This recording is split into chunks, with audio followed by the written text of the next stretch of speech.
What if I told you that Taylor Swift is a mastermind, but probably not for the reasons that most people are giving her credit for? Today, I want to dive into how Taylor Swift and likely her communications team have completely mastered the art of change management.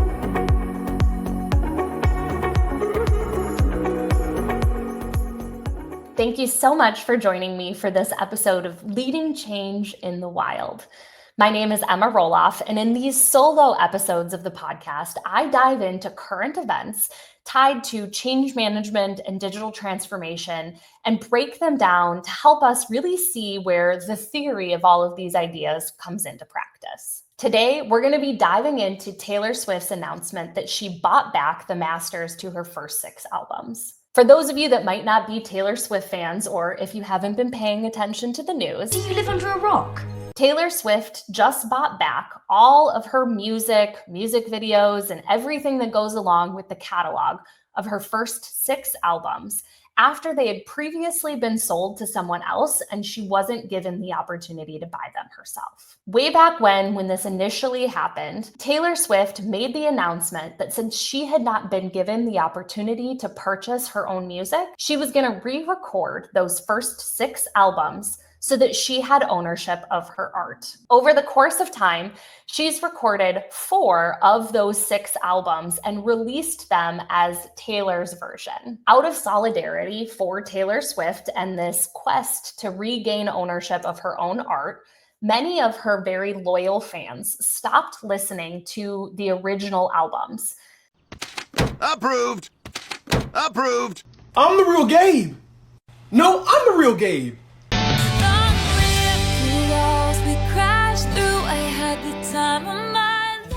Even things like iHeartRadio stopped playing the original versions of Taylor Swift's music and moved to only playing the Taylor's versions. So as you can imagine, fans of her music were anticipating and waiting eagerly to get their hands on these Taylor versions of these albums so that they could go back and listen to some of their favorites. This is a part of the reason that the Eras Tour became such a big phenomenon. People wanted to be a part of this process of her re-recording her music and taking ownership of all of these different eras over time. One of the most anticipated of these albums was the 6th one, the final one in this whole saga, called Reputation. And over the last couple of months, there has been wide speculation and what Taylor Swift's or Swifties call clowning. Why are you calling me a clown?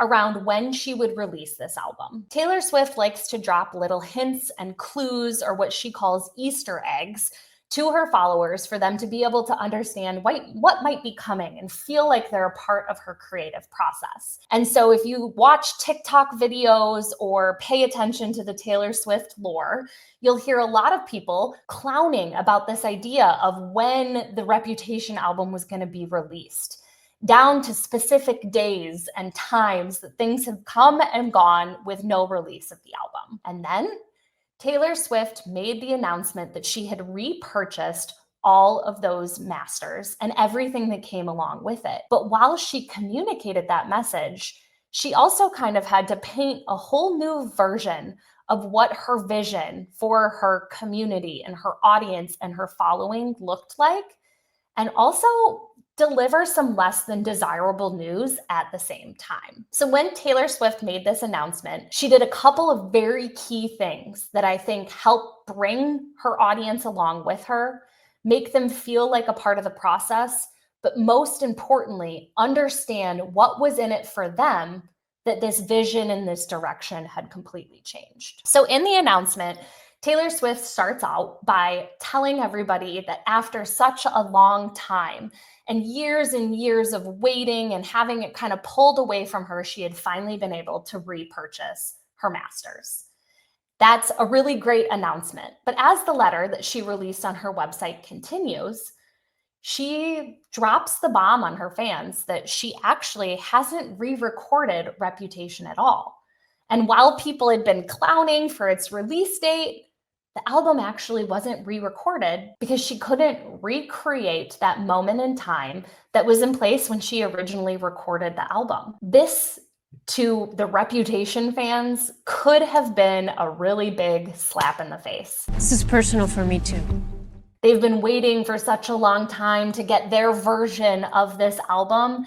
And now she's saying it's probably not going to come. And in the note, she also says that she did re-record the debut album and she might release that one if it's something that they're into. And she also says that the unreleased tracks, or what she calls the vault tracks of her Reputation album, may also be released if that'd be something that her fans would like. So what I want to do is just point out a couple of pieces of this communication and how it actually falls into my 4P framework for setting a vision for your team so that you can see a really great example of how this comes to fruition. So first, just a really quick refresher for anybody that doesn't know that framework. I always talk about that vision equals 4P. And those 4Ps are purpose, people, process, and participation. So at the highest level, you have to be able to explain the why and the purpose behind your vision or any change that's coming into your organization.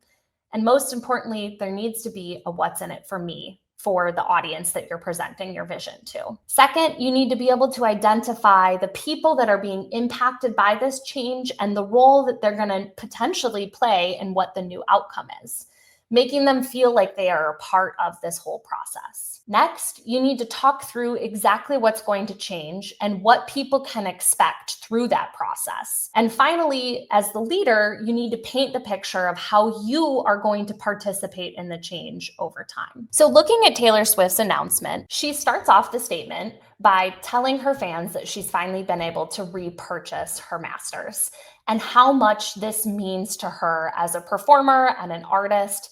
But then she very quickly segues into the conversation of what her audience and her fans have done for her. So this is kind of tied between this idea of the purpose and the why behind the change of direction for her career, and also touches on this idea of the people that are being impacted. For some time, Taylor Swift has been on this quest of re-recording albums.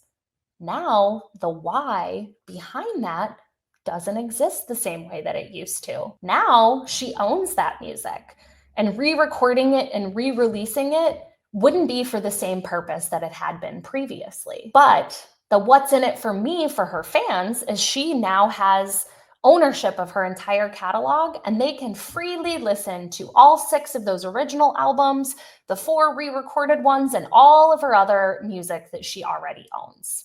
So there's an inherent what's in it for me for her fans that this direction shift is happening. But then she also gives them the credit for helping her get to this point and be able to purchase back those masters. She paid over $350 million for them, and most of that money came from the Eras Tour, where her fans showed up and supported her. And after addressing her fans and the purpose behind this entire change, she moves on to talking about the process of what is going to change in the trajectory of her career as she's painting this vision for people. What we've all known was coming next was the Taylor's version of her original album debut and the Reputation album.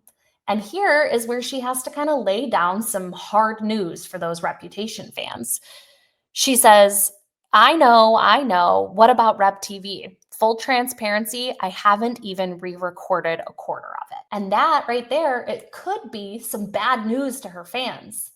But instead of allowing, I'm not releasing this, the processes that these Taylor versions are not coming to kind of lay as is, she says, well, I do have the vault tracks or the unreleased songs from that era of my career. If you'd be interested, I can release those. Let's see what you got from the vault. If you would like, I can release debut Taylor's version. So she's saying the process is changing. I'm not going to be releasing these for the same why or purpose that I was before. But if you want me to, you get to help dictate what this process is going to look like. You, my audience, my fans, for leaders in the corporate space, my employees, get to be a part of this change and helping dictate what's to come next. She brings people in and is transparent and honest with them about what the process of this change in her career is going to look like. She helps them understand that while things are moving and shifting, they still play a critical role in the process. And then when it comes to the participation piece, she starts to do what Taylor Swift does very well and plant Easter eggs that her role in all of this is no longer going to be re-recording past music, but bringing forward new music and new material to her audience. Opening up in the very beginning of this message, she includes a "this" with 12 different eyes, which is something that she shared she uses to hint at stuff in the past.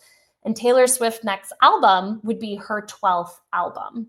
So strategically using 12 eyes in this message signals to all of her very loyal fans that her role and her participation in this change and what's to come is releasing new music that they can all love while they go back and listen to her entire catalog. Now, I get that not all of us have raving fans the same way that Taylor Swift does. Are you sure about that? But arguably, her making this announcement to her millions of fans is higher stakes than probably 95% of leaders setting a vision for their team. Every word in this message was probably highly scrutinized, but they made sure that the people at the center of Taylor Swift's entire fame and career felt heard, knew that there was a what's in it for me with this change, and that they deeply understood the purpose for why things were shifting. They gave them a piece of the process that they could provide feedback on and get excited about to be able to help make this change come to fruition. And she painted a really clear picture of how she was going to lead everyone into this new era of her career. And from what I've seen online on TikTok, people are eager to be a part of this process. She owns all her original music. Making videos telling Taylor Swift to re-release Debut. I could release rap vault tracks if you'd be into it. I could release Debut Taylor's version if you'd be excited about it. Excited, Miss Taylor Allison Swift. Or release the vault tracks for Reputation, telling her that they understand why she's not re-recording Reputation.